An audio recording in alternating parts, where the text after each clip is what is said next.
welcome to another edition of Seattle Mariners Organizational Report with Coach Mike Jones, the coach with the most, coming at you from coast to coast, live here in Puyallup, Washington. Wow, what a game yesterday. We lost that one 3-2 in St. Petersburg against the Rays. And marcogonzales is very lucky. He avoided serious injury. He got hit on the left throwing wrist with a 109-mile-an-hour line drive from Harold Ramirez, and he's even got screwed again yesterday where they ended up giving him the loss after only giving up one run. But regardless, yeah, man, he got hit so hard he hit the deck. Scottservais pulled him out of the game. His x-rays came up negative. He should be fine. We're hoping he'll be okay to start his next scheduled appearance on Sunday against the Miami Marlins there in Florida, but only time will tell. And today the Mariners got Chris Flexen on the mound. I'm a huge Chris Flexen fan. I love his story that he went to Korea, become a winner, and come back and was our best pitcher last year, and his last performance was really good for the Mariners, and we're hoping he shines today. Okay, but let's get to the report. The 7-10 Modesto Nuts are down there in San Jose against the Giants, who are now 11-6, and they're in Excite Ballpark today again. Both pitchers are to be determined down there in the California League matchup. Okay, Modesto lost that game 5-3, and Modesto had 3 runs, 2 hits, and 2 errors. And the Giants had 5 runs, 2 hits, and no errors. Not many hits in that game. And Longsway got the win for the Giants. He's now 3-0. And Alcantara got the loss for the Nuts. He's 0-2. The top offensive performances for Modesto was the 19-year-old Puerto Rican Edwin Arroyo had 2 runs, 2 walks, and 3 stolen bases.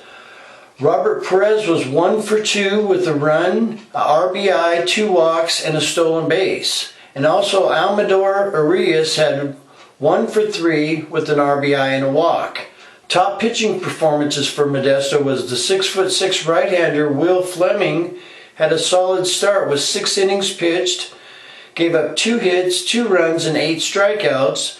And Raul Alcantara lost that game in 2 innings. He gave up no runs. He ended up somehow with an earned run without any walks, but he did strike out 3. So him and Marco got screwed yesterday. And then the whole organization ended up losing yesterday. That's the second time this year that's happened, which hopefully it doesn't happen very often this year, especially since last year was the first year in the Mariners organization where the whole organization was over 500. So the last time the whole organization lost this year was on the 16th of April. So we hope they never do that again this year. But, you know, it's only baseball. Only time will tell. And we hope they continue to be on a roll and change things up. Okay, on to the Everett Aquasox. Everett is now 5-11. They're hosting the 9-8 Spokane Indians. Spokane won that game 9-3. Spokane had 9 runs, 15 hits, and no errors. Everett had 3 runs, 10 hits, and no errors. Winning pitcher for the Indians was Ruff. He's now 2-1. And Adam Macko lost that game. He's 0-1. Today's scheduled pitchers to start down there in Funko Field is Pitcher of the Week in the Northwest League, Bryce Miller. He was 0-0 with the 1.54 ERA. And he's going against Spokane's Losi, who's 0-0 with the 2.19 ERA. Top offensive performers in Everett yesterday was Novelli Marte was 2 for 5 with a run and a double. Spencer Picard was 2 for 4 with a run, 3 RBIs, and his 4th home run. And James Parker also pitched in. He was 2 for 4. Okay, top pitching performances for the Aquasox was Robert Winslow, 1 inning pitched. He gave up 1 hit, no runs. And Luis Cervello had 2 innings pitched, gave up no hits and no runs, and had 1 K. Okay, on to Arkansas.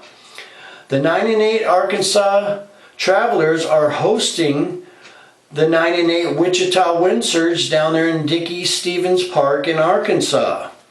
We lost that game 7-4. Wichita had 7 runs, 9 hits, and 2 errors. Arkansas had 4 runs, 9 hits, and 1 error. Verland was the winning pitcher for the Wind Surge. He's now 2-1. And Levi Stout lost for the Travelers, and he's 2-2. Today's starting pitchers in Arkansas are Stephen Kolix is 1-0 with the 4.50 ERA. Okay, top offensive performers for the Travelers were Caden Poklovich was 3 for 5 with a run, a double, and a stolen base. Cade Marlowe was 1 for 4 with an RBI, a walk, and a stolen base. And Joe Rizzo also pitched in with his 4th home run, which was a solo home run. And the top pitching performances for the Travelers were the left-hander out of Canada, Ben Onshenko, had 3 innings pitched, gave up no hits, no runs, and had a strikeout.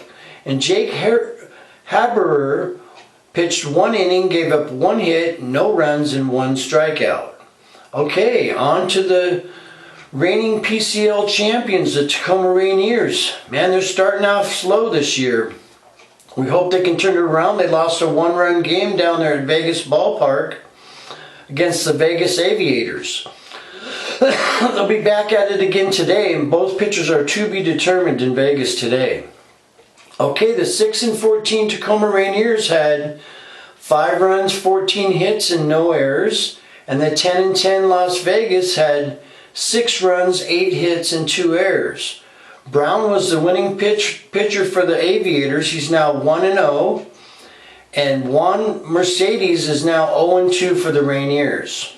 Top offensive performers for the Rainiers was Sam Haggerty was 2 for 4 with 2 RBIs. And Brian O'Keefe, it was 3 for 4 with a walk and a triple. Man, Brian O'Keefe has had over 2,000 at-bats in the minor leagues. So, man, we're hoping one day maybe he gets a chance at the Mariners, especially if Cal Raleigh can't pick it up and get going this year. He's starting off really slow. Okay, also, top offensive performance for the Rainiers was Forrest Wall, 3 for 4 with the run, a RBI, and his league-leading stolen base. And then Billy Hamilton's starting to catch fire down there in Tacoma. He was 3 for 4 with 2 runs and 2 stolen bases. Top pitching performances for the Rainiers was Ron Elias with 3 innings pitched, gave up 2 hits, 1 run, and had 3 strikeouts. His ERA now is 0.96, and we're looking to see him pitch for the Mariners here pretty soon, we hope. And then Mercedes didn't have a bad outing either. He pitched 3 innings, gave up 3 hits, only had 1 run gave up, and struck out 2. Okay, today the 11-7 Mariners are at the 10-8 Rays down there in Tropicana Field. Mariners are now 2nd in the West. Okay, and then today's starting pitchers are Chris Flexen for the Mariners. And he's 1-2. So we're hoping he can continue his performance from the other day when he won. Chris Flexen is 1-2 with a 3.63. And the Rays are going with Springs, who's 1-0 with a 0-point ERA. Springs is looking pretty good so far this year. And there's only a few people that have faced each other in these lineups. Margot is 3 for 5 with a home run against Flexen.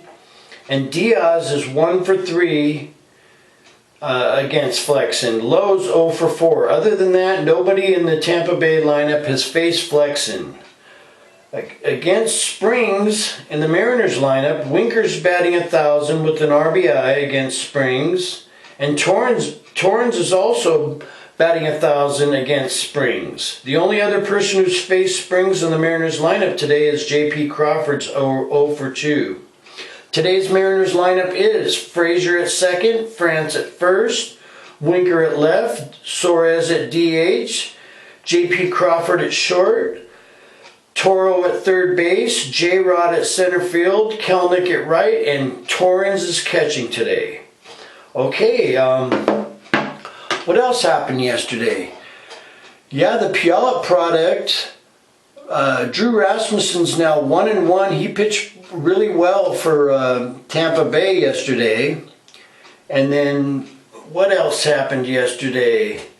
Not many highlights yesterday. Crawford and Toro each hit a solo home run. Winker had a double, so he's hitting a few games in a row now. And France had a hit too, so he's hitting consecutive games. Top pitching performances yesterday was Festa with 1.2 innings. He only gave up 2 hits, no runs, and he had 2 strikeouts. And then Sheffield pitched solid also. 2 innings pitched, no hits, no runs, and no strikeouts. Okay, we're hoping today the Mariners can win this series and keep rolling and then get back to first place. So, go Mariners!